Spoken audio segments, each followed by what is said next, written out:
In this video, I'm starting a new series to share a behind-the-scenes look at my workshop. I'll show you the tools I use, how it's laid out, how it's organized, and all that good stuff. Today we're going to start with the electronics workbench, so stick around.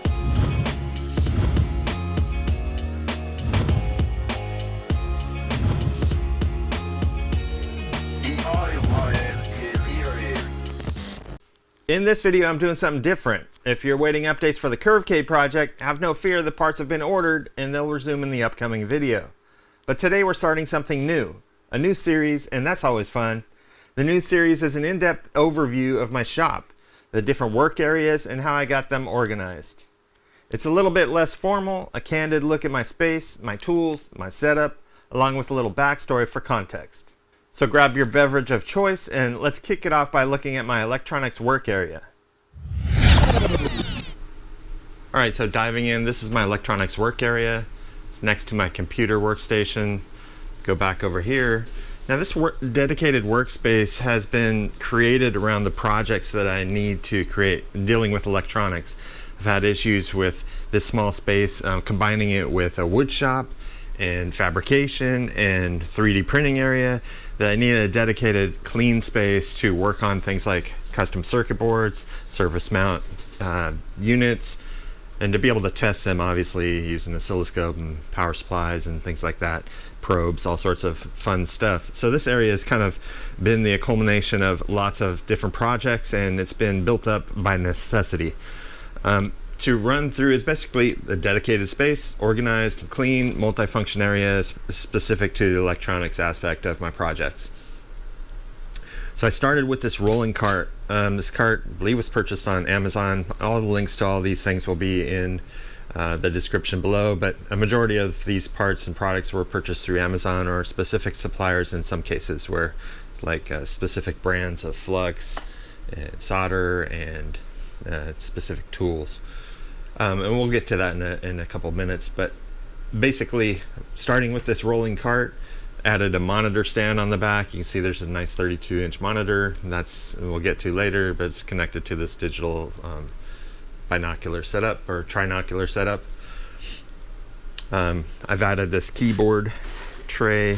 Keyboard tray is nice to hold things like pry bars and, you know, the keyboard obviously, and some other specific little prototyping tools and tweezers and solder suckers and stuff like that. So this wasn't on there, it was added. This thing's on wheels, so I can move this cart around as needed, and it also serves as some storage, which I've yet to really optimize, but I have all of my acrylic and thermoplastics down there for vacuum forming and a bunch of arcader parts. This is the arcader circuit board up here as well. So as we get into there, obviously working with circuit boards, you want something to protect the surface. You can see I've marred it a couple times with hot air rework. So using the silicone pad, it's got a hard back up at the top. But other than that, just to protect this plastic or composite desktop as much as possible, you know, that's in the main area where I work on the circuit board. Use a basic board holder, nothing special there. And with at my age, you know, visibility is tricky on some of these parts are so small, surface mount parts, and so in order to see those, I've added this AmScope trinocular. This was a big investment for me, but the benefit of the trinocular, and you see a lot of inexpensive digital magnifiers, is that those digital magnifiers are two-dimensional, they don't have good resolution. The trinocular is going to give you like three-dimensional view of your circuit board and the surface of the board that you're working on. So that's a really nice aspect of this interface. And this happens to be on a stand, so I've got the stand up there. So this is weighs about 25 pounds or so. We've got the trinocular setup, which is adjustable, and this pulls out. You can see the trinocular is because it's obviously a binocular, which you adjust your eye focus on these two, but then it's got an additional one for the digital camera. So it can see everything that I can see in 3 dimensions through this. So if we pull this over to the board, turn on the light, there's a light ring down here. And now you can start to see, you know, up on the monitor what the digital camera is seeing through the trinocular. And you can adjust the focus and the zoom level here. and that's down to the board. So it makes it really nice for me to be able to edit and move around this head, get it out of the way when I don't need it, and pull it out when I do need it to get a three-dimensional view of what I'm actually working on. A lot of cases working on some of these surface mount hand placed components definitely need that visibility, and it'll get you right down to that board. So that's one of the major investments that I had here. Obviously the monitor needed to be stacked on this cart, and that was done with a steel connector. You can see back there the rod, which mounts into with a C-clamp onto the top of this plastic area. Obviously when you're working on the board, you need something to hold the board. If you're not working on surface mount stuff, then you're doing breadboard stuff. So I always have some breadboarding and jumpers all over here in order to quickly plug something up. Got some patch wires here to do anything I need. Some magnet wire, flux, about 3 different types of flux. This is kind of neat. This MG Chemicals flux pen, which allows you on some of these surface mounts just to use the flux pen, very isolated. Keeps you from dirtying up the whole board and having to clean or reflow. So you can just work in very close, tight proximities. And then obviously multiple different types of solder. We got silver solder, 6040, various types for different purposes. Some chip quick, which is just a solder paste. I'll use that if I do some rework, specific rework on boards. But in most cases, I'll lay those out with a solder stencil and then run them in the reflow. My reflow oven I keep over here off to the side. Before we get too far, electronic projects always start with good circuit designs, and for that I rely on Altium Designer. From simple to complex, if you haven't taken a chance to download a free copy and see what you're missing, I've put links in the description, and with Altium Designer, creating these complex projects is a piece of cake. Through your development, you'll be empowered to do your best work as you grow into its more advanced capabilities. The link in the description below will allow you a free trial version of the software so that you can check it out and see what enterprise class ECAD feels like. Now back to the overview, which is, this was also Amazon buy, of course. T962, it's been modified to upgrade the firmware. I forget the name of this firmware. It was an engineering company that rewrote this whole firmware. I'll reboot it here and you'll get to see what that is. It's the Unified Engineering firmware version for the T962. And so to do that, then you update a couple components inside the circuit board, which is really easy just to give you better thermal detection on, and the firmware allows it to be managed much better. So this is just an infrared reflow oven. It allows you to set profiles. Let's see, F4 will let you, so you can view the profiles.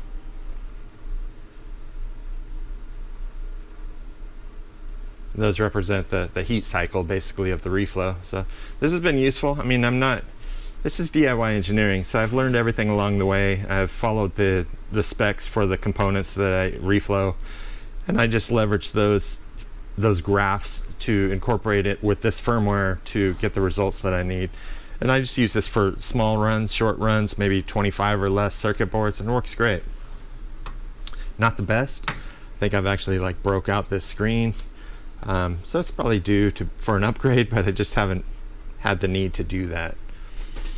It's worth mentioning that all of this whole electronics workbench wasn't bought in one big bang. I mean, everyone generally will look at my setup and say, wow, you're rich and you can do this and that, and where'd you get all the money to do this? Well, this is a lot of sacrifice. This is project driven improvements of this area. So one project may need a multimeter, and so I'd get the multimeter. This one is just a Mastech Multi-Meter, nothing special about it. It's got a USB so that you can connect it to your PC and run software to get overlays on your screen captures and things like that, which is kind of nice. But it was because I needed it, right? And so those probes are down here if I need to check some. But sometimes a multimeter isn't enough, so you had to go to an Oscope. Oscilloscope here. This is only a 50 megahertz, so there's nothing really special about this, but it does help me look at the signals in specific traces on circuit boards and troubleshoot problems that would otherwise be difficult with a multimeter. It's got dual probe, 50, like I said, 50 megahertz, but it's not going to allow you to do a lot of crazy high-speed digital signal analysis, but it's enough for the general purpose electronics boards that I develop for my projects. Now, where did I learn how to do that? Mostly, you know, I took a couple courses. I don't have a degree in electronics. I'm not a EE engineer.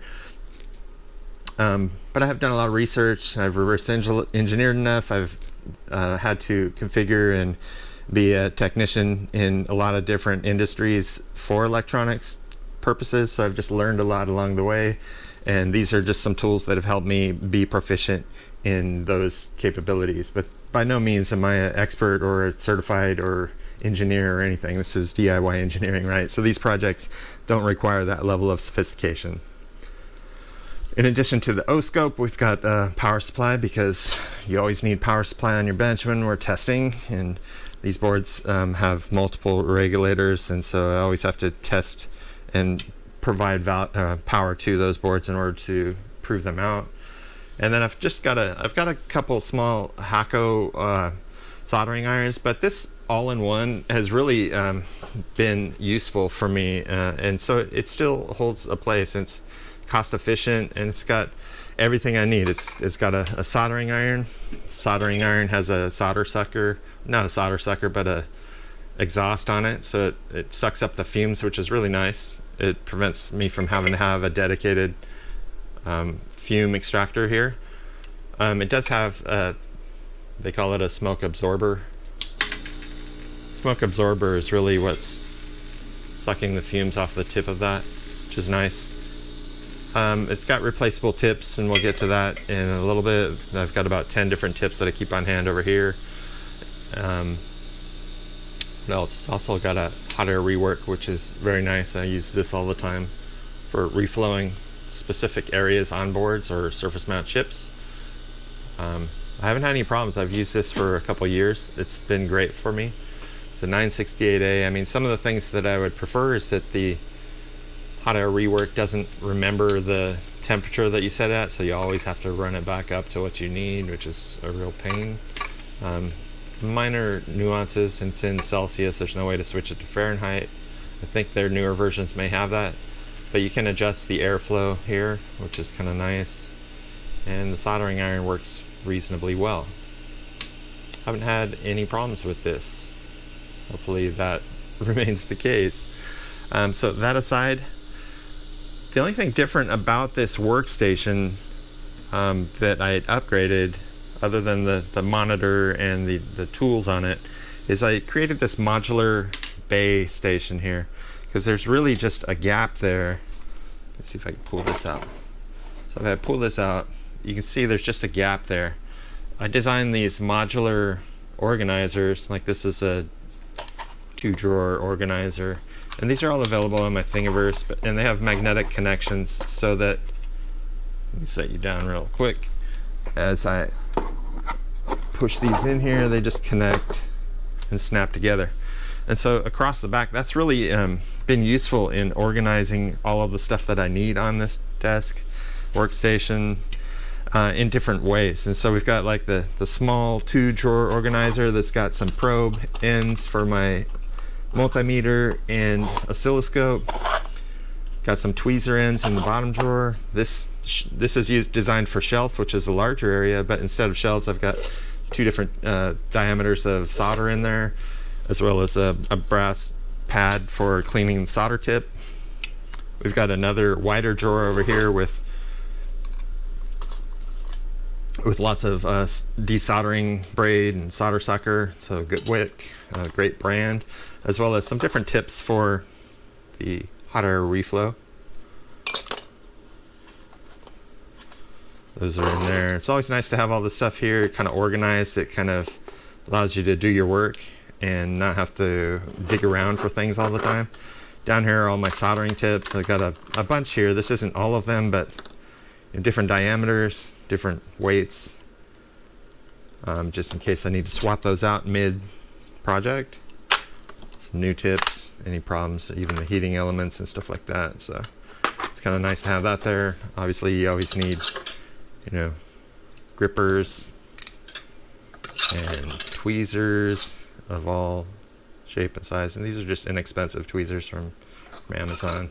It's a nice one that automatically clips so you can hang on to stuff. So these are all just various tweezers. Got a bunch of different like dental picks and probes, and this is actually a broken tool that I sanded down, and I use this for a lot of different purposes. Dental tools are always nice for cleaning solder in small areas,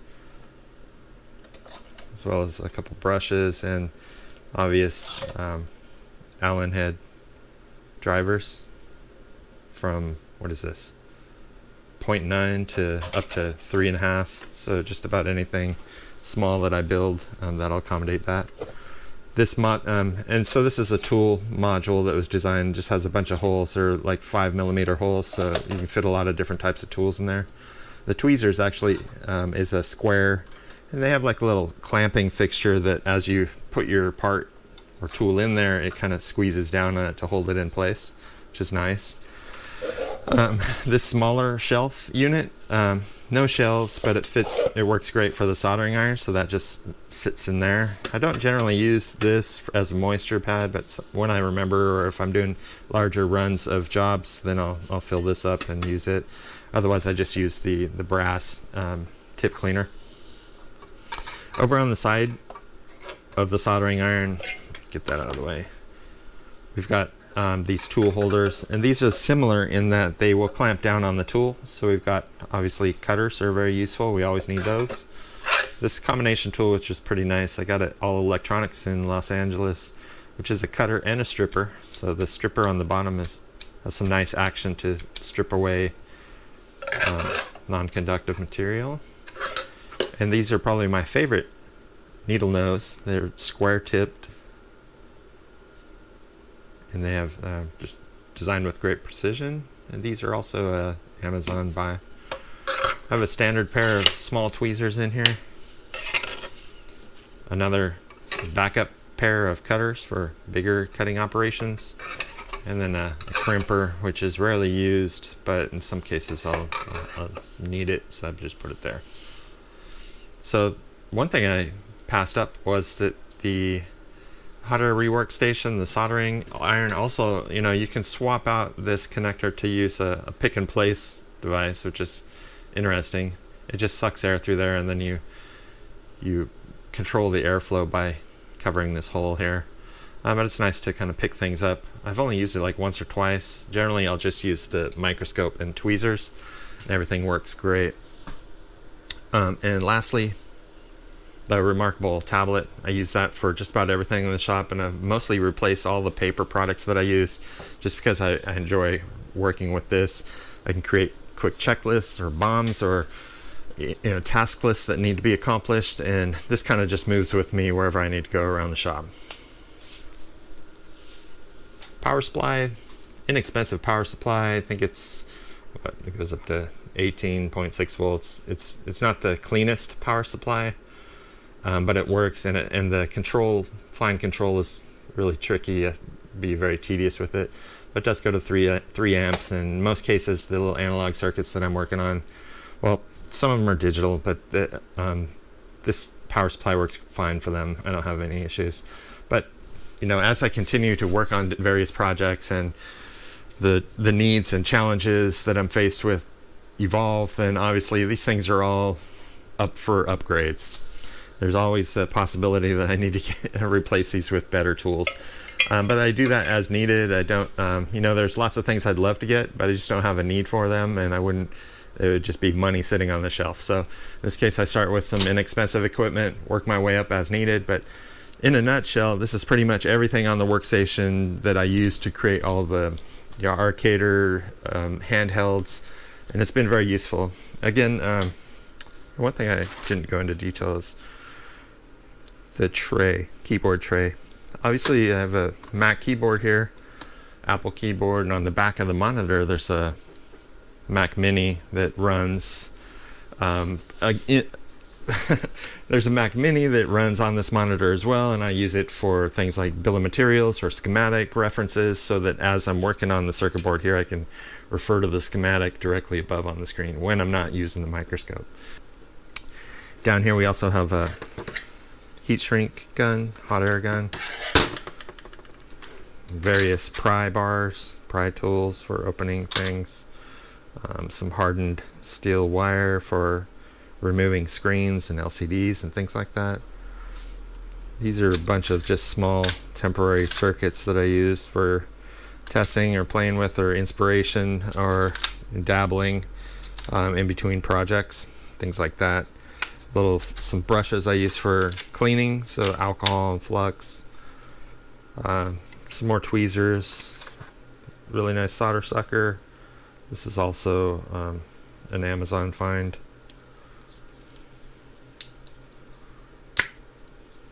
And that's about it.